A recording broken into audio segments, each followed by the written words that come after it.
მოსკოვიდან დაბრუნებული ზურაბ ნოღაიდელი იმ განცხადებებს აფასებს, რომელიც პრემიერმა პუტინმა მისი თანდასწრებით გააკეთა და ჰილარი კლინტონის საქართველოში ვიზიტს გამოეხმაურა. ნოღაიდელის თქმით, მისი რუსული ვოიაჟები იმ პოლიტიკის შემადგენელი ნაწილია, რომელზეც უცხოელები ხშირად საუბრობენ. კონფლიქტის მოსაგვარებლად მხარეებს შორის საჭიროა მოლაპარაკებების დაწყება. უპირობო დიალოგი ტერიტორიული მთლიანობის აღსადგენად, დევნილების დასაბრუნებლად და ურთიერთობების განახლებისთვის. მიზნები, რომელზეც პრეზიდენტი უშიშროების საბჭოს ხდომაზე რამდენიმე დღის წინ საუბრობდა. რას ფიქრობს პრემიერი მოლაპარაკებების მაგიდასთან დაჯდომაზე და რა პირობები აქვს უმრავლესობას. ნახეთ ანა ბროლაძის რეპორტაჟში.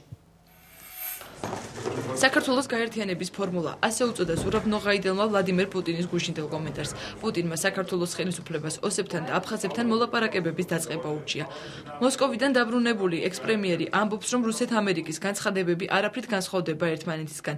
ყოფილი პრემიერ-მინისტრი მიიჩნევს, რომ პუტინისა და კლინტონის გზავნილს საერთო მესიჯი აქვს კონფლიქტის მოგვარება მოლაპარაკებების საშუალებით. ძალიან მნიშვნელოვანი იყო პრემიერ-მინისტრის პუტინის გაკეთებული განცხადებები.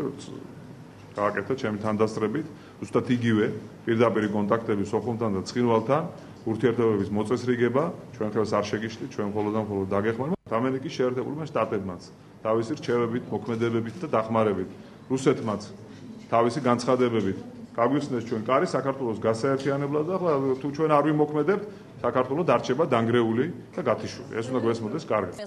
ვლადიმერ პუტინმა კომენტარი ჰილარი კლინტონის თბილისში ვიზიტზე გუშინ მოსკოვში გააკეთა. ვიღაც მიიჩნევს, რომ სამხრეთ ოსეთი ოკუპირებულია, ვიღაცისთვის კი ის გათავისუფლებულია. ეს ქვეყნებს შორის ქართულ და ოს ხალხს შორის დიალოგის საქმეა. ამ დიალოგში მესამე პირის საჭირო არაა. ომი ჩვენ არ დაგვიწყია და პასუხისმგებლობაც მას ეკისრება, ვინც საომარი მოქმედებები დაიწყო. ზურაბ ნოღაიდელი დღეს პარტიული ინიციატივების საავტორო უფლებებსაც იცავდა. ყოფილი პრემიერი პრეზიდენტის მიერ უშიშროების საბჭოზე გაკეთებულ განცხადებას გამოეხმაურა, სადაც მიხეილ სააკაშვილმა მზადყოფნა გამოთქვა რუსეთთან უპირობო დიალოგის დაწყებაზე. პრეზიდენტის განცხადებები ნოღაიდელის თქმით, იმავე პოლიტიკის გაგრძელებაა, რასაც მოძრაობა სამართლიანი საქართველოსთვის მოსკოვური ვიზიტებით ცდილობს და რის გამოც ის მოღალატედ და ქვეყნის გამყიდველად გამოაცხადეს. ოკუპანტს მოუხდება დეოკუპაციას ლაპარაკი, მაგრამ ასევე ჩვენი მხრივ მინდა დავადასტუროთ ჩვენი სრული მზადყოფნა ყოველგვარი წინაპირობების გარეშე რუსეთთან ვაწარმოებთ ფართომასშტაბიანი დიალოგი ნორმალიზაციაზე. ეს ნორმალიზაცია გულისხმობს 500,000-მდე ქართველი დევნილის დაბრუნებას თავის მიწაში, თავის მშობლიურ სახლებში, მათი ქონებრივი და მოქალაქეობრივი უფლებების აღდგენაზე, საქართველოს ტერიტორიის დეოკუპაციაზე და რა თქმა უნდა ყველა საკითხზე, რაც ეხება ორხრივ ეკონომიკურ, პოლიტიკურ, დიპლომატიურ და რა თქმა უნდა ჰუმანიტარულ სხვა ურთიერთობებს. დიალოგის საჭიროებაზე უმრავლესობის ერთ-ერთი წევრი ნუგზარ ციკლაურით საუბრობს, თუმცა დეპუტატს უპირობო დიალოგის პირობებზე საკუთარი შეხედულება აქვს. ციკლაური მიიჩნევს, რომ დამპყრობელთან მოლაპარაკებების მაგიდაზე დაჯდომა ოკუპაციის პირობებში შეუძლებელია და სხვადასხვა საკითხების განხილვა მეზობელთან მხოლოდ მაშინ მოხერხდება, როდესაც მოსკოვი საქართველოს ტერიტორიების ოკუპაციას აღიარებს.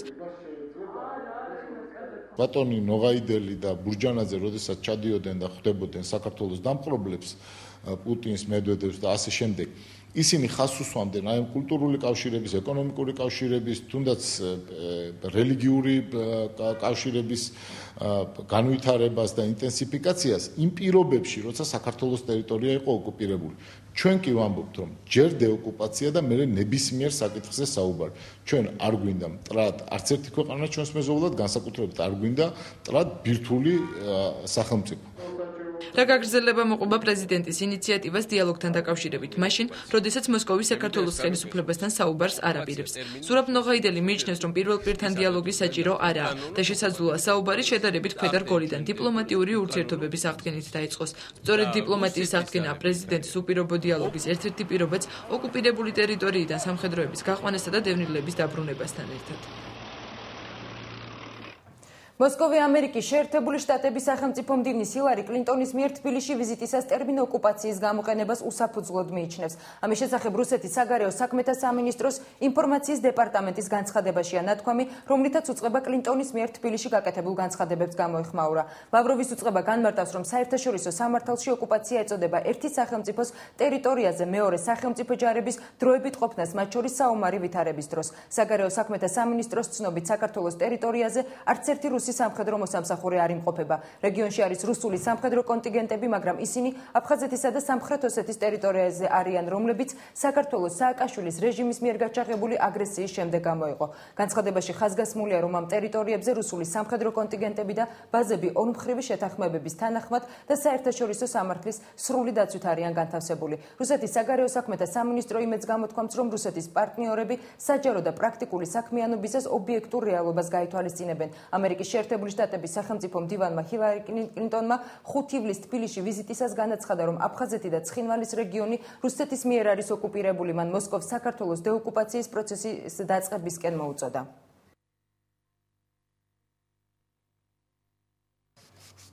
სახელმწიფო საკონსტიტუციო კომისიის მიერ მიღებული საბაზისო პროექტი ისევ კრიტიკის ობიექტი ხდება. ვახტანგ ხმალაძე პროექტის მე-80 და 91 მუხლებს იწუნებს. მისი თქმით, ახალი კონსტიტუციის პროექტი პარლამენტს პრეზიდენტზე დამოკიდებულ ორგანოდ აქცევს. საზოგადოებრივი საკონსტიტუციო კომისიის წევრი სახელმწიფო კომისიას ამ მუხლების ალტერნატივას თავაზობს. რას პასუხობს სახელმწიფო საკონსტიტუციო კომისია მის მოწინააღმდეგეებს და რას გულისხმობს საზოგადოებრივი კომისიის ალტერნატივა, განსხვავებები შორენა ხვიჩიას სიუჟეტში. სახელმწიფო საკონსტიტუციო კომისიის მიერ მიღებული საბაზისო პროექტის მე-80 მუხლი, რომელსაც ხმალაძე აკრიტიკებს, მთავრობის ფორმირებას ან დათხოვნის შესახებ მის დამტკიცებას ეხება. მე-80 მუხლის მიხედვით მთავრობის შექმნაზე პასუხისმგებელი არის პარლამენტი. თუ პარლამენტში ორჯერ ჩავარდა პრეზიდენტის მიერ შეტანილი პრემიერ-მინისტრისა და მთავრობის კანდიდატურები, მაშინ პარლამენტი თავად ირჩევს მთავრობას. თუმცა ხელისუფლების შტოებს შორის ასეთი შეუთანხმებლობის დროს ძველი მთავრობის დათხოვნისა და ახალი მთავრობის დამტკიცების პროცესი შესაძლოა 3 თვესაც გაგრძელდეს. სანამ ახალი მთავრობა არ შეიქმნება, მანამდე მუშაობას აგრძელებს ძველი მთავრობა, რომელმაც იცის, რომ ის უკვე გადაყენებულია, შესაბამისად მისი მოქმედება არ არის და ვერც იქნება ეფექტიანი, ის მუშაობს, ასე ვთქვათ, ინერციის რეჟიმში, არადა 3 თვე ქვეყნისთვის, არც თუ ისე მცირე დროა. კიდევ ერთი მუხლი, რომელიც კონსტიტუციონალისტების კრიტიკას იმსახურებს, 91 მუხლია. ამ მუხლის მიხედვით, თუ კი პარლამენტი მთავრობის მიერ შეტანილ კანონპროექტს არ მიიღებს, მთავრობას შეუძლია საკანონმდებლო ორგანოს მის მიმართ ნდობის დამტკიცება კიდევ ერთხელ მოსთხოვოს. იმ შემთხვევაში, თუ პარლამენტი მთავრობას ნდობას გამოუცხადებს, დაწუნებული კანონპროექტი ავტომატურად შევა ძალაში. მაგრამ იმ შემთხვევაში, თუ პარლამენტი უნდობლობას გამოუცხადებს მინისტრთა კაბინეტს, პრეზიდენტს ეძლევა უფლებამოსილება დაითხოვოს მთავრობა ან თავად პარლამენტი. ასეთი სქემა იწვევს პარლამენტის დამოუკიდებლობის მკვეთრ შეზღუდვას. ანუ თუ პარლამენტი აღმოჩნდა პრინციპული და თქვა, რომ ეს არ შეიძლება გაკეთდეს, ასეთი კანონპროექტი არ შეიძლება მივიღოთ და მთავრობა მაინც მოითხოვს ამ კანონპროექტს, პარლამენტი რჩება პრინციპული და ნდობას არ უცხადებს მთავრობას და ამით უარს ამბობს ამ კანონის მიღებაზე, ამას ეწირება თავად პარლამენტი.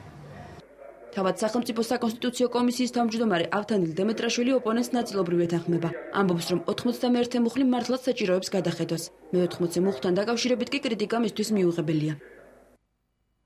ნაწილობრივ ეთანხმები ვახტანგს იმ ნაწილში, რომელიც ეხება 91 მუხლს. იქ ნამდვილად გადასასინჯე და ჩვენ გვაქვს უკვე რაღაც მოსაზრებები ამის თაობაზე. ბათუმში კონდეს ჩვენ კონფერენცია და ამ კონფერენციას გადავწყვიტეთ, რომ 91 მუხლის ახალი რედაქცია ჩამოვაყალიბოთ. რაც შეეხება მე-80 მუხლს, აქ ჩვენ ვერავითარ ნაკლოვანებას ვერ ვხედავთ. სახელმწიფო კომისია სადაო 91 მუხლთან დაკავშირებით საზოგადოებრივი კომისია საკუთარ პროექტში ალტერნატივას თავაზობს. საზოგადოებრივი კომისიის მოდელის მიხედვით, რომელიც ქვეყნის საპარლამენტო მმართველობას გულისხმობს, პარლამენტის დათხოვნა ასეთი ადვილი არ არის. თუ პარლამენტმა უნდობლობა გამოუცხადა მთავრობას, პრეზიდენტი დაითხოვს მთავრობას. თუმცა მას შეიძლება მოითხოვოს პარლამენტის დათხოვნაც. პარლამენტს კი ეძლევა 1 კვირის ვადა, რათა დაამტკიცოს ახალი პრემიერ-მინისტრი და მინისტრები.